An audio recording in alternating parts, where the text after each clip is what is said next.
राम राम मित्रों। मैं आज एक बड़ी ही विशेष चर्चा लेकर आया हूं,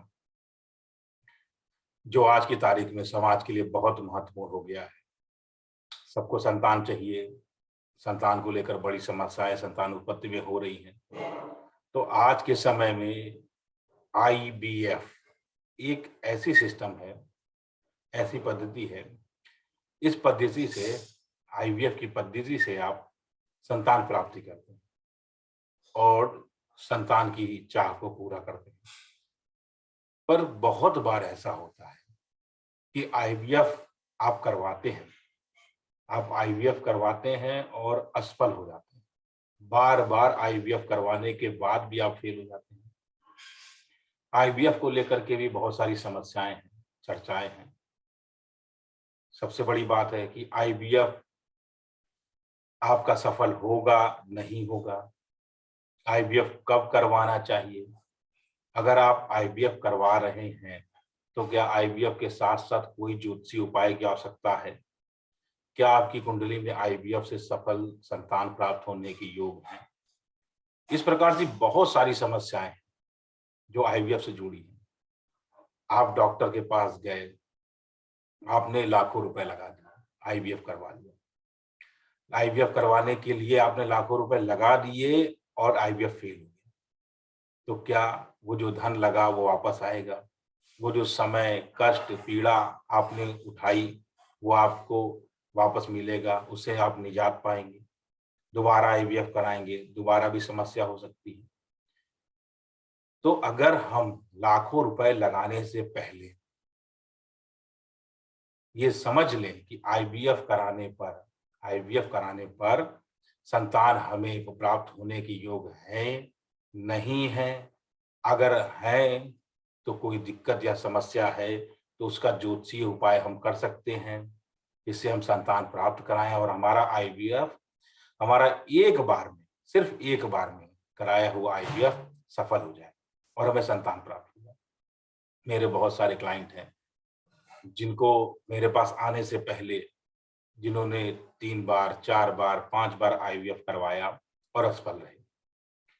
मेरे पास आए, मैंने उनको सही तरीका, सही उपाय और मुहूर्त बताया और उसका इस्तेमाल करके उन्होंने आईवीएफ संतान उत्पन्न की और आज खुशहाल जीवन बिता रहे हैं। आईवीएफ आसानी से सफल हो गए। आज हम इसी विषय पर महत्वपूर्ण चर्चा करेंगे कि आईवीएफ कब करवाएं, किसके चार्ट पे योग है, आईवीएफ सफल होगा, नहीं होगा, आईवीएफ के लिए कौन से ग्रह जिम्मेदार हैं, कौन से भाव जिम्मेदार हैं, आईवीएफ अगर कराना है तो कौन सा उपाय किया जा सकता है जिससे आसानी से सफल हो जाए। आज हम इन्हीं सब विशेष महत्वपूर्ण बातों पर चर्चा करेंगे। मैं हूं शास्त्री धीरज पांडे, नाड़ी ज्योतिष आचार्य। पिछले 12 सालों से नाड़ी ज्योतिष पढ़ा रहा हूं। मैंने अब तक नाड़ी शास्त्र के अंदर 50 से ज्यादा शोध किए हैं। उन शोध को ही मैं अपनी क्लास में पढ़ाता हूं। नाड़ी का बेसिक और एडवांस 2 क्लासेस पढ़ाता हूं, 2 लेवल पर। जो बच्चे पढ़ना चाहें वो मुझसे संपर्क कर सकते हैं, मेरे फोन नंबर पे मुझसे बात कर सकते हैं। अब हम अपने मुख्य विषय पर चलते हैं। तो मैं एक लग्न चक्र बनाऊंगा और आपको सव्यवस्थित ढंग से बताऊंगा कि आईवीएफ कैसे देखते हैं, कि आईवीएफ कब सफल होगा, कब कराना है, इनको सब व्यवस्थित करते हैं।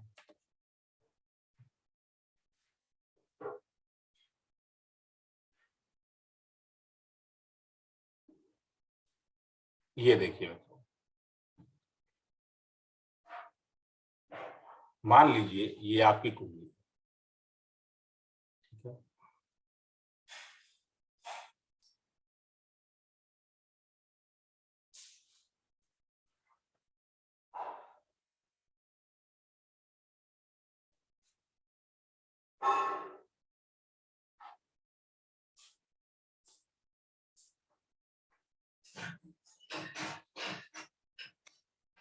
ये आपका लग्न चक्र है।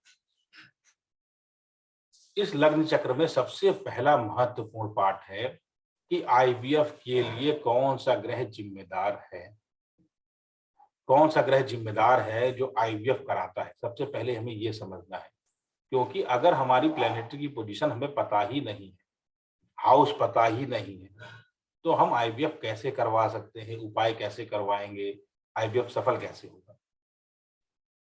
तो याद रखिए, जो आईवीएफ है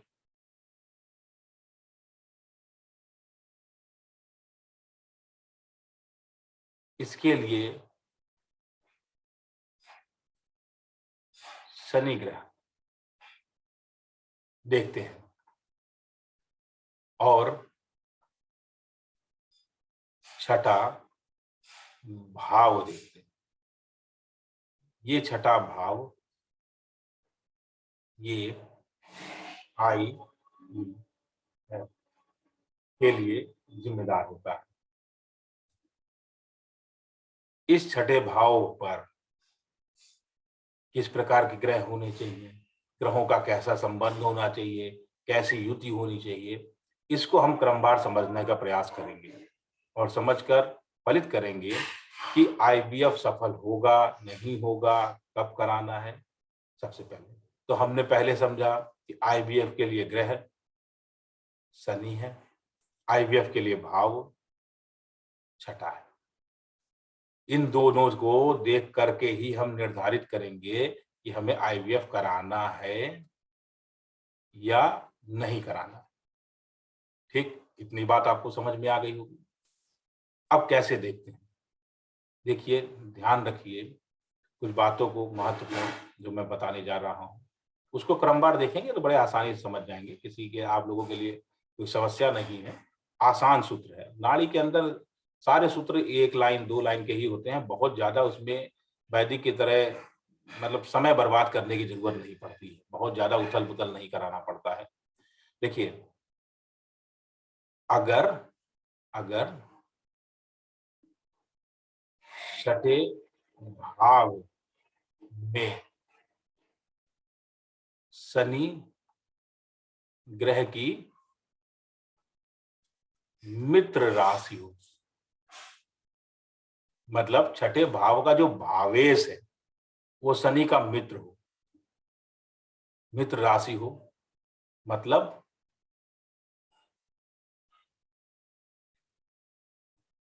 छठे भाव का भावेश। भावेश क्या होता है? किसी भी भाव में जो राशि होती है उस राशि का स्वामी उस भाव का भावेश कहलाता है। किसी भाव में, किसी भाव में मान लो ये सब छठा भाव है तो यहाँ पर जो राशि 6 नंबर लिखा है तो यहाँ पे कन्या राशि हो गई, कन्या राशि का स्वामी बुध हो गया, तो यहाँ का भावेश कौन हुआ? बुध हो गया। ठीक, तो ये बुध क्या है? शनि का मित्र है। शुक्र क्या है? शनि का मित्र है ना। गुरु एक शुभ ग्रह है। तो इसी प्रकार अगर छठे भाव का भावेश शनि का, शनि ग्रह का मित्र हो और दोनों की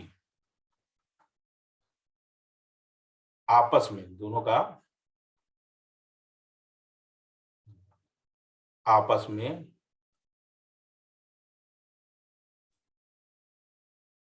किसी भी प्रकार से संबंध बनता हो। अब देखिए संबंध कैसे रख सकता है।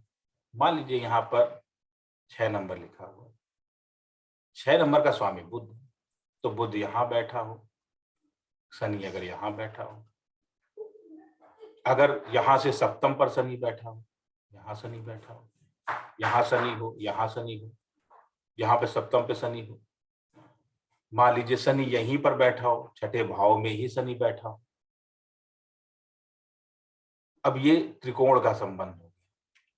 यहां शनि बैठा हो, ये देखिए त्रिकोण का संबंध हो गया। ये सप्तम का संबंध हो गया, ये उसी भाव में हो गया। हमेशा याद रखिए, एक महत्वपूर्ण बात है कि त्रिकोण के अंदर, नाड़ी के अंदर त्रिकोण और सप्तम को ही विशेषकर फलित किया जाता है। ग्रह की दृष्टि का जो फल है वो उतना महत्वपूर्ण नहीं है, उतना ज्यादा नहीं मान्य है जितना त्रिकोण और सप्तम का है। त्रिकोण और सप्तम में क्या है कि त्रिकोण और सप्तम में जो ग्रह बैठे होते हैं ना, उनको एक भाव में ही बैठा माना जाता है। जैसे कि यहाँ शनि बैठा यहाँ पर है, यहाँ पर शनि बैठा है, लेकिन जब त्रिकोण में है ना तो शनि बुध को एक साथ ही मानेंगे कि शनि बुध साथ में बैठे, ऐसे मानेंगे। यहाँ वाला शनि भी यहीं बैठा मानेंगे, यहाँ वाला भी शनि यहीं बैठा मानेंगे, ये वाला शनि भी यहीं बैठा मानेंगे, ये सारे शनि यहीं बैठे हुए हैं। समझ पा रहे हैं? तो किसी भी प्रकार से छठे भाव के स्वामी मतलब भावेश, छठे भाव के भावेश का शनि से संबंध हो तो आप आईवीएफ करा सकते हैं। रूल 1। तो इससे क्या पता चला? सिद्धांत 1 क्या हुआ हमारा कि किसी प्रकार से अगर छठे भाव के स्वामी मतलब भावेश का शनि संबंध हो और वो दोनों मित्रवत हो तो आईवीएफ आप करा सकते हैं। ठीक। नंबर 2, शनि और छठे भाव का भावेश बलवान हो मतलब शनि तुला राशि का हो। जैसे मान लो तुला राशि का शनि यहाँ बैठा है और छठे भाव का बुध यहाँ पर कहीं भी बैठा हो, मतलब जैसे कि यहीं पर ये तो सातवीं राशि नहीं पड़ेगी, तुला का शनि मान लो यहाँ बैठा हुआ है और क्या नाम है 2 3 यहाँ पर बुध बैठा हो, है ना? क्या? हाँ ठीक। अब ये देखिए बुध अपनी राशि में है और ये अपनी राशि में है और ये दोनों का संबंध है और ये दोनों शनि यहाँ का स्वामी, मान लीजिए शनि हो यहाँ पे 7 8 9 10 शनि यहाँ का स्वामी। तो अब देखिए छठे भाव का स्वामी शनि ही है और शनि यहाँ पे बलवान है। तो 2 कंडीशन यहाँ बनी, दोनों कंडीशन को ध्यान देखिए। पहली कंडीशन बनी कि छठे भाव के भावेश के साथ शनि बलवान हो और छठा भाव मतलब जैसे छठे भाव का जो भी स्वामी है वो स्वराशि हो, उच्च राशि हो, अपनी ही राशि में हो, डिग्री से भी बलवान हो, अस्त ना हो, नीच ना हो, वक्री ना हो। एक रूल ये हो गया। दूसरा रूल हो गया शनि तुला का हो, मकर राशि का हो, कुंभ राशि का हो, स्वराशि हो, है ना? और ये चीजें होने के साथ साथ इसके साथ छठे भाव के साथ शनि का संबंध बनना चाहिए।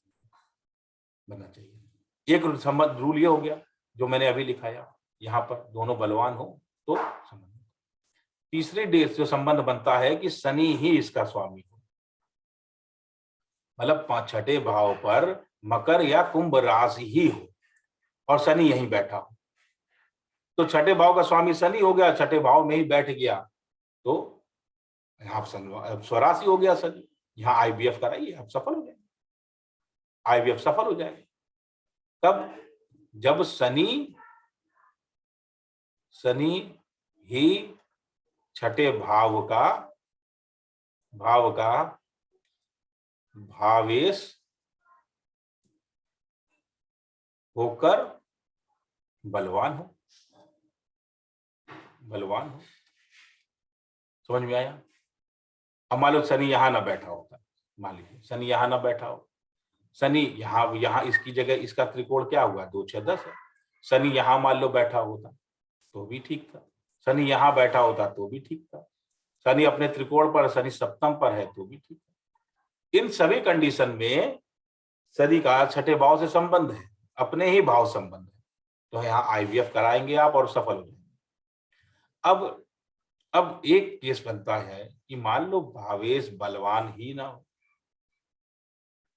यहाँ शनि इसका स्वामी है और शनि यहाँ का बलवान हो ही ना, मान लो शनि यहाँ का बलवान ही नहीं है, तब क्या करो? और शनि यहाँ का स्वामी भी नहीं है, कोई और ग्रह है, मान लो छठे भाव जो भी भावेश हो, मान लो वो बलहीन हो, अस्त हो, नीच हो, वक्री हो, बहुत कुछ हो सकता है। छठे भाव का स्वामी मतलब चौथा रूल क्या है? छठे भाव का स्वामी यदि क्या हो? बलहीन हो, बलहीन हो तो छठे भाव का स्वामी यदि बलहीन होगा, है ना, उस कंडीशन में जब वो गोचर में बलवान हो और छठे भाव से संबंध, मतलब यहाँ पे मान लीजिए शुक्र है और शुक्र यहाँ पर मान लीजिए बहुत कमजोर अवस्था में है, वक्री है, मान लो शुक्र वक्री हो यहाँ का स्वामी, यहाँ 7 नंबर है, शुक्र वक्री है स्वामी, और यहाँ शुक्र वक्री है, भले कमजोर भी है, डिग्री से भी कमजोर हो, मान लीजिए ये केवल 5 डिग्री का हो, 5 डिग्री का हो इस अवस्था में। अब ऐसे कंडीशन में बलवान शुक्र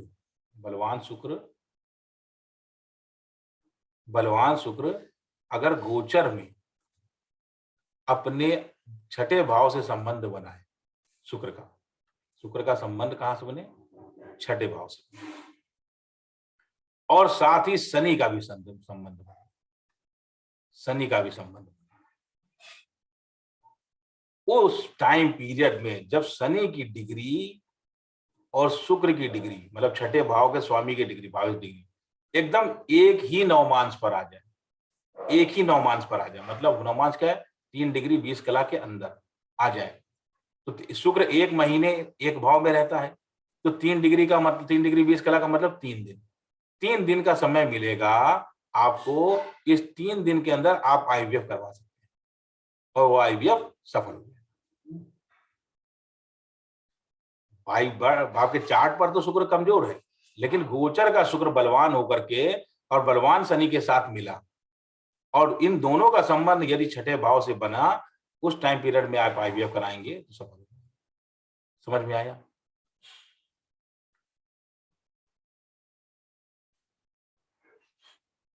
और कैसे करा सकते देख सकते हैं।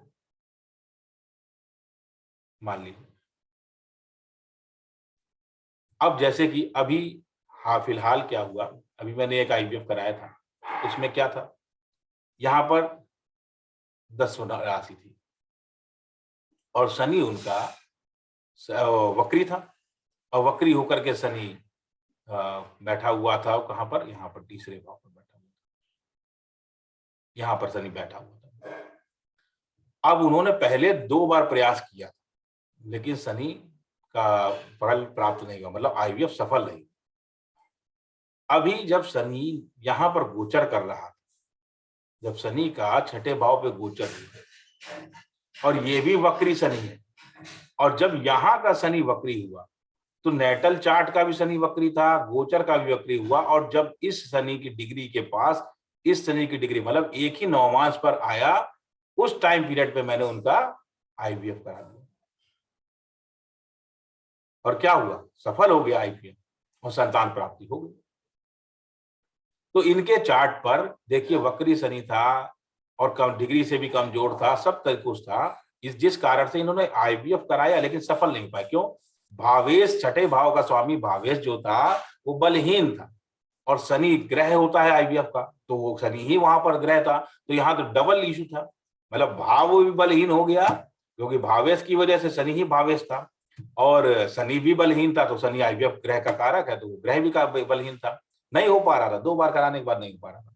लेकिन जब शनि का गोचर हुआ छठे भाव पर, और शनि नटाल और गोचर दोनों वक्रता मिली और दोनों एक ही नवमांश पर आए, उस समय हमने कराया और सफलता प्राप्त हो गई, संतान प्राप्त हो गई।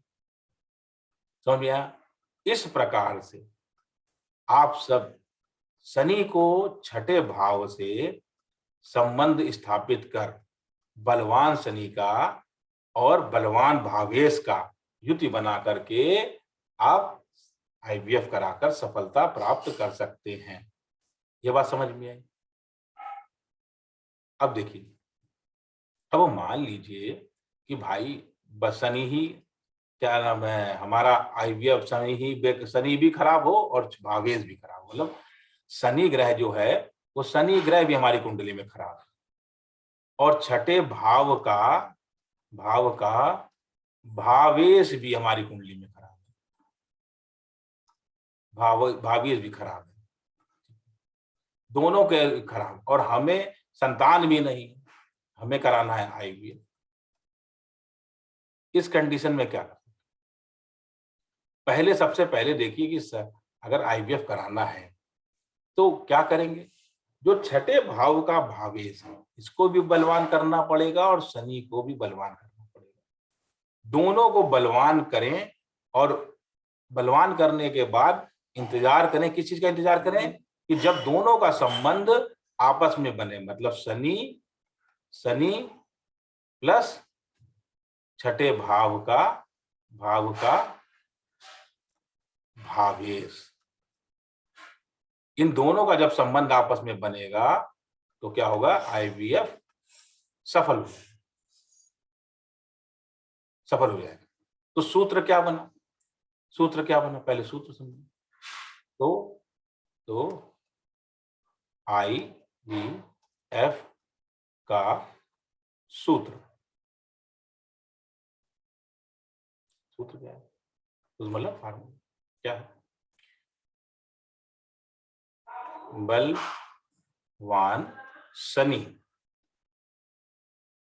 प्लस छठे भाव के भावेश, वो भी क्या होना चाहिए, बलवान। भावेश बलवान,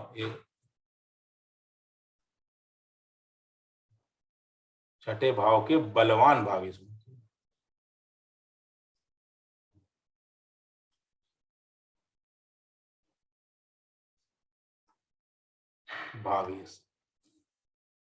ठीक।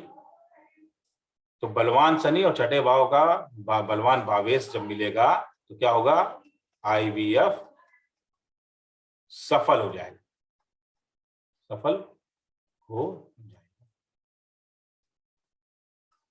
ठीक, समझ में आ गया। अब बलवान करने के लिए उपाय क्या करें, बहुत सारे उपाय हैं। आप शनि का उपाय करें, शनि को बलवान करें। जैसे शनि के को बलवान करने के लिए आप शनि के लिए नीलम, कई अगर आपकी कुंडली में स्थिति अच्छी है और शनि आपका मार्केश नहीं है, 3 6 8 12 का स्वामी नहीं है, मतलब शनि को अगर धारण कर सकते हैं तो नीलम का धारण सकते हैं, नीलम धारण कर सकते हैं, नीलम रत्न धारण कर सकते हैं आप, ठीक, नीलम रत्न धारण कर सकते हैं। एक विशेष उपाय होता है कि अगर छठे भाव का स्वामी और शनि दोनों ही खराब अवस्था में ना हो, खराब अवस्था का मतलब दोनों ही ऐसी अवस्था में ना हो, मतलब जैसे कि 6 8 12 के स्वामी ना हो, दोनों आपके मार्केश ना हो, ऐसी स्थिति ना हो, तो आप क्या करें, एक रिंग बनाओ, एक ही रिंग। और शनि जो छठे भाव का स्वामी यदि मित्र होना चाहिए, यहाँ पर एक बात ध्यान रखनी, छठे भाव का स्वामी शनि का मित्र होना चाहिए। मान लीजिए बुध हो तो एक अंगूठी बनवाए जिसमें यहाँ पन्ना और नीलम, पन्ना और नीलम, इन दोनों को एक ही अंगूठी, किसकी अंगूठी पे, सोने की, है ना, सोने की, एक ही अंगूठी में दोनों बनवा करके एक साथ धारण करना चाहिए। ये क्या हुआ, छठे भाव का स्वामी, ये भावेश हुआ, और ये क्या हुआ, शनि। लेकिन ये ध्यान रखिएगा कि कुंडली में विशेष अच्छे योग्य एस्ट्रोलॉजर को दिखा सकते हैं, मुझसे दिखा सकते हैं, चेक करा सकते हैं कि भाई शनि की और भावेश की स्थिति उससे मैच कर रही है, सामान्य है कि नहीं। अगर अच्छी पोजीशन में है दोनों है तो अगर आप इनको युति बनाकर, रिंग बनाकर पहना दीजिए तो आईवीएफ सफल हो जाएगा, आईवीएफ सफल हो जाएगा और संतान प्राप्ति हो जाएगी। ये एक तरीका, ये उपाय है, ठीक है, ये उपाय है, आप कर सकते हैं। दूसरा, शनि की उपासना करिए, शनि शास्त्र नाम का पाठ करिए, वो करिए। छठे भाव के जो ग्रह उनका जाप करवाइए, जैसे शनि का जाप करवा दीजिए, ब्राह्मण को संकल्प देकर शनि और छठे भाव के भावेश दोनों के जो जाप विधि है उस जाप विधि को कराइए, हवन कराइए, बलवान करिए। ये एक तरीका है, इनको पहन करके आप आईवीएफ का सफलता प्राप्त कर सकते हैं, ये भी उपाय है दूसरा, ठीक है। और क्या कर सकते हैं, ये सब। लेकिन ये सब स्थिति कब है, जब दोनों मित्र हैं, अब मान लीजिए शनि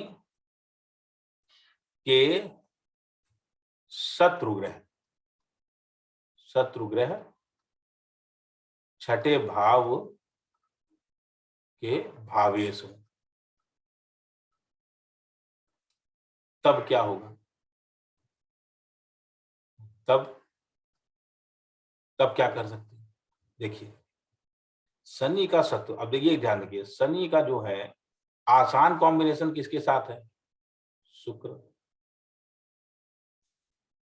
बुध, गुरु। इन तीनों कंडीशन में बहुत नकारात्मक स्थिति नहीं होगी। अगर शनि प्लस चंद्रमा है तो यहाँ चंद्रमा को बहुत बलवान करने की आवश्यकता है। ये संतान होगी, आईवीएफ से होगी, आईवीएफ होगा, इस पर काम करेगा, लेकिन माता को प्रबल पीड़ा देगी, माता को प्रबल पीड़ा के बाद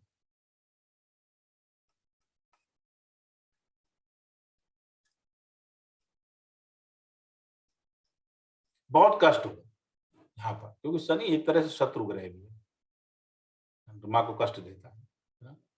तो सफलता मिलेगी कब? जब चंद्रमा को बलवान करेंगे, चंद्रमा के उपाय करना पड़ेगा। चंद्रमा का उपाय करिए, शनि अगर बलवान है तो उपाय की जरूरत नहीं है, अगर नहीं बलवान है तो शनि का भी उपाय करना पड़ेगा। ये करने के बाद तब इस पा सकते हैं। इस कंडीशन में ये तो तीनों इनके लिए शनि के ठीक है, इसमें कोई दिक्कत नहीं। इसमें तीनों को बलवान करिए, शनि बुध, शनि शुक्र, शनि गुरु को बलवान कर लीजिए। ये तीनों भावेश हो या शनि ही भावेश हो, भाग्नि भावेश हो तो कोई दिक्कत ही नहीं। अगर ये तीनों भावेश हैं तो इनको बलवान करिए, शनि बलवान करिए और आईवीएफ सफल हो जाएगा।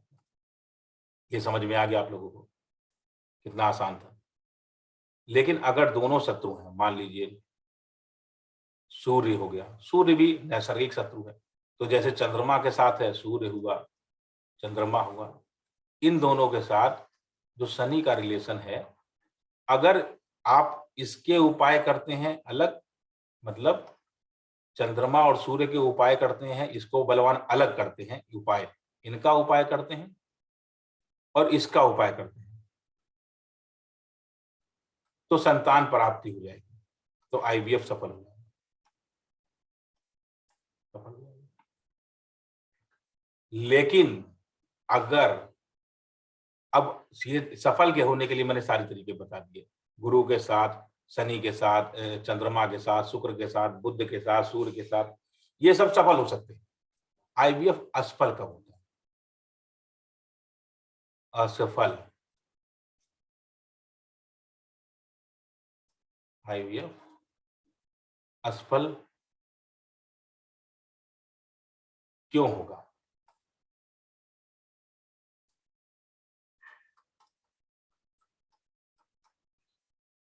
नंबर एक, जब शनि केतु के नक्षत्र में हो, शनि केतु के नक्षत्र में हो तो आईवीएफ सफल हो जाएगा, असफल हो जाएगा, सफल नहीं होगा। नंबर दो, छठे भाव का भावेश केतु के नक्षत्र में हो तो असफल हो जाएगा।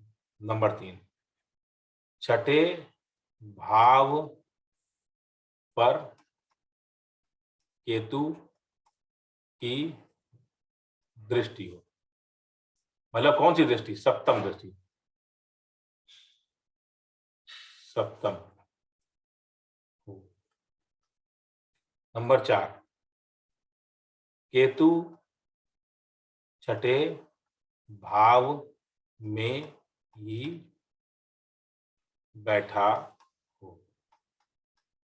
नंबर पांच, मंगल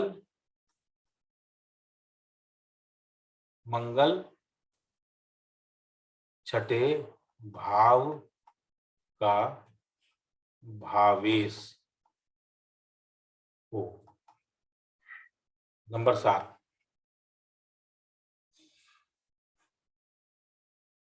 मंगल छठे भाव में बैठा हो।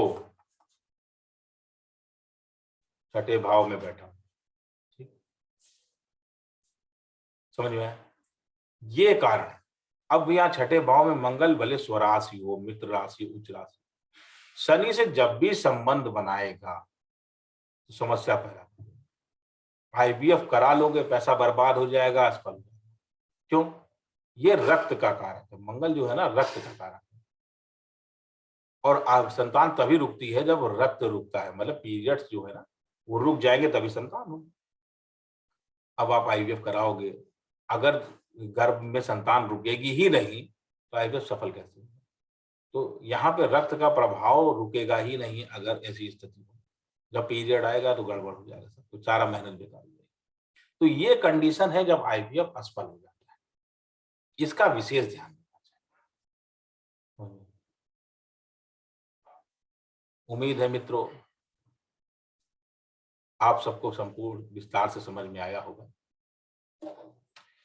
कि हमने आईवीएफ कब कराना है, कैसे कराना है, मित्र ग्रह क्या है, शत्रु ग्रहों के साथ क्या है, आईवीएफ सफल होगा नहीं होगा, नहीं होने के कारण भी मैंने सारे विस्तार से बताए और होने के कारण भी सब विस्तार से बताए।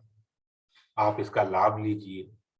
1,00,000, 2,00,000, 5,00,000 रुपए लगाने से पहले, 2-4-5 लाख रुपए लगाने से पहले, आईवीएफ कराने से पहले इस कुंडली को अपनी मुझसे चेक करा लीजिए, किसी वैदिक एस्ट्रोलॉजर से चेक करा, जिससे भी आप चेक कराना चाहें जो जानकार हो। ऐसे लोग नहीं कि पता चला कि जरूरत ही नहीं है उपाय की, जबरदस्ती जरूरत करा रहे हैं, या आईवीएफ होने के कोई चांस ही नहीं है सफल होने के और फिर भी करा रहे हैं जबरदस्ती, और उपाय या ऐसे उपाय करा रहे हैं जिसका कोई फल ही नहीं आपको प्राप्त हो रहा है या होगा कभी जीवन में, है ना, या उनको देखना ही नहीं आता है। तो ऐसे एस्ट्रोलॉजर के से नहीं, जो योग्य और विद्वान हो उनसे आप अपनी कुंडली दिखा करके ये पहले निश्चित कर लीजिए कि आपको संतान आईवीएफ सफल हो जाएगा, संतान प्राप्ति आईवीएफ से हो जाएगी, तभी आईवीएफ करें। अन्यथा लाखों रुपया लगाने का कोई लाभ नहीं है।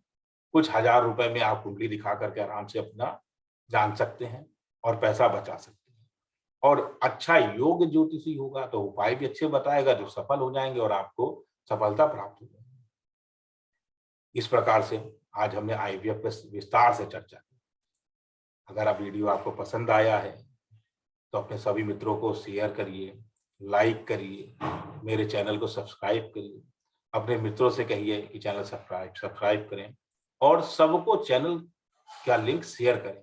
इससे होता क्या है, जब देखते हैं ना तो बहुत सारे ऐसे समस्याग्रस्त लोग हैं जिनके जीवन में समस्याएं हैं, वो भटक रहे हैं, गलत दिशा में जा रहे हैं। एक वीडियो देख करके अगर उनका समय, जीवन, पैसा बच जाएगा तो जिसने शेयर किया है उसके भी खाते में दुआएं और आशीर्वाद हैं कि आपकी वजह से मेरा लाखों रुपए का नुकसान बच गया। इसलिए आप सबसे विनम्र निवेदन है कि चैनल को जरूर शेयर करें, वीडियो को जरूर शेयर करें, लाइक करें, सब्सक्राइब करें। आप सबका बहुत बहुत धन्यवाद। फिर मिलता हूं आपको अगले वीडियो में। आप सबसे राम राम।